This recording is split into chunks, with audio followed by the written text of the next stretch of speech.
And that is what happens when minimally melanated people, white people, as they're now calling, as they continue to still call themselves, take a brown man's thoughts, philosophies, his deconstruction, pull it out of its natural cultural context and time, and apply it in a very whitewashed, minimally melanated manner.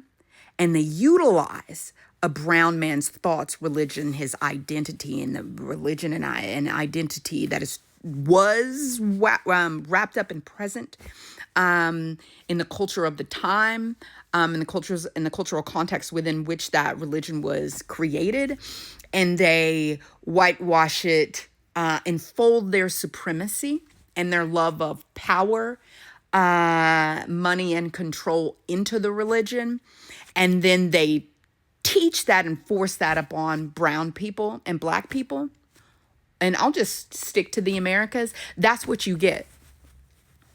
The kind of Christianity that's slithering around in the Americas, the kind of Christianity that was imported, that colonized, imperialized nonsense, that kind of Christianity that was pulled out of its context and pulled away from the beliefs and the Judaism of the day and the cultural meaning of all that. And I say all these words, sorry guys.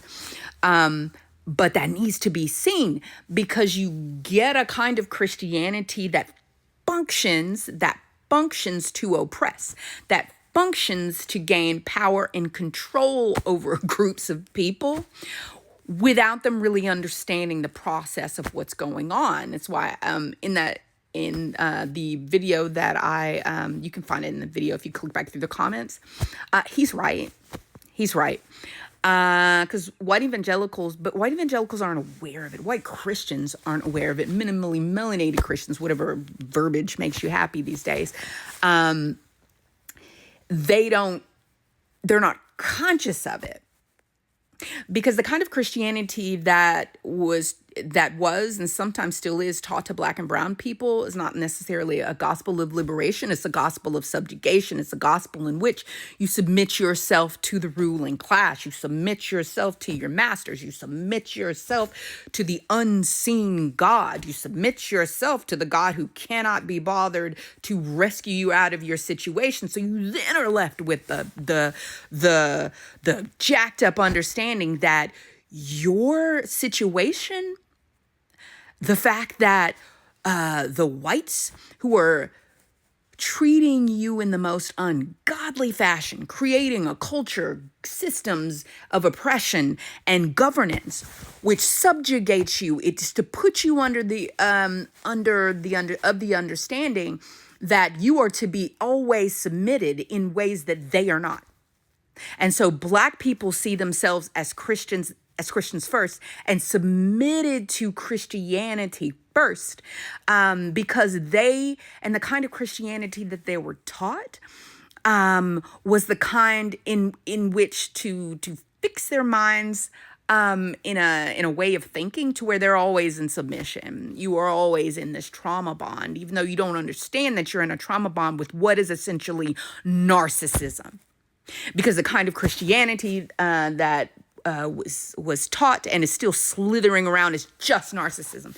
It is the cult of the self. It's why I tell Christians, I tell black people, period, you've got to break up with your trauma bond with Christianity, because you were in a trauma bond with narcissism and narcissistic abusers and people who are so submitted to the kind of Christianity and the order that benefits them most, they don't even see that they are engaged in a perpetual bout of human sacrifice, in which they select out groups, the LGBTQIA plus LGBTQIA. I was forgetting my trans brothers and sisters.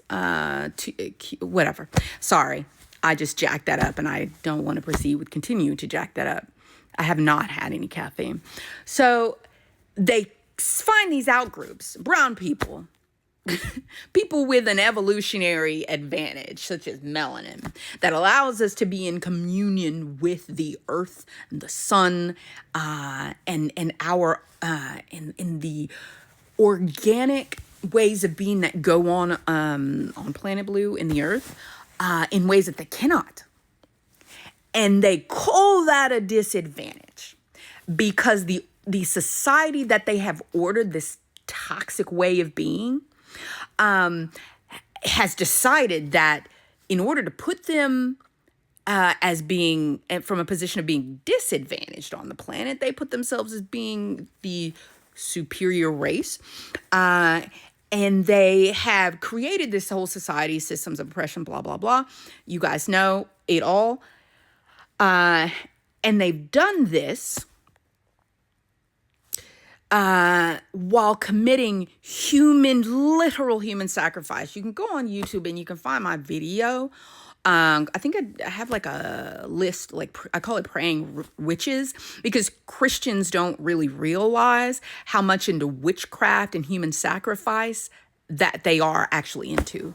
They're perpetually sacrificing women. Let's control, manipulate, and oppress women and sacrifice them and pass laws, even though that's, to manage their bodily functions, because that's what God wants us to do. Meanwhile, really, the reason why they think God wants them to do that is because they are their own God. That's why I was saying a few moments ago, that the cult of current Christianity and the kind of Christianity that's currently being practiced, whether Christians know it or not, is just narcissism. It's self-worship. It's idolatry. And you can see your way free of it. You do not need to trauma bond yourself to a religion that is drunk at the will of so many lives, to the point that we got Christians now voting to do the exact opposite of the Bible, a book that they feel is inerrant and filled with the words of God, instead of the words of many people that have been edited over time, but you all know. Okay?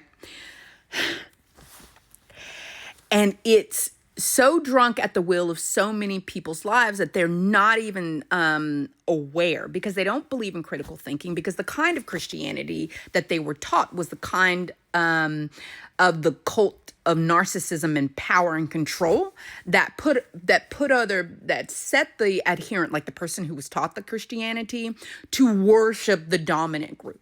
And I think I may have gotten into that in the previous video, so I don't want to belabor that point here. And so Black Christians implicitly, let me wind this down, I only got 2 minutes. Black Christians implicitly understand themselves to be Christians first because they're a slave first. They are to be submitted, living in submission to the Christianity. But what if you don't deconstruct, you don't realize that you are literally submitting yourself to empire first, because empire and colonialism and the cult of power and control with the cult of current Christianity is used to create and implement. It gains its power from making you submit. You think you're submitting to God. You think you're submitting, at worst, you're submitting to your master, and your master is, but the problem is that your master has used the religion to make you submit to them, because they are in control of your religion. And that's why I say that Christianity, let me wrap this up because I'm running out of time. And the reason why I say that Christianity is drunk at the will of so many people's lives, because the religion within itself, with its 40,000 plus isms, and that there are so many different beliefs. There's so many different Christianities. There are so many different things that they're not even a unified body. They're just a bunch of parts running around in different directions, all in agreement that, well, we need to be getting power and control of everyone else, on behalf of our God. But this video has gone too long, and I'm gonna end it here. Black people people of color need to break up with your trauma bond with Christianity. Ugh.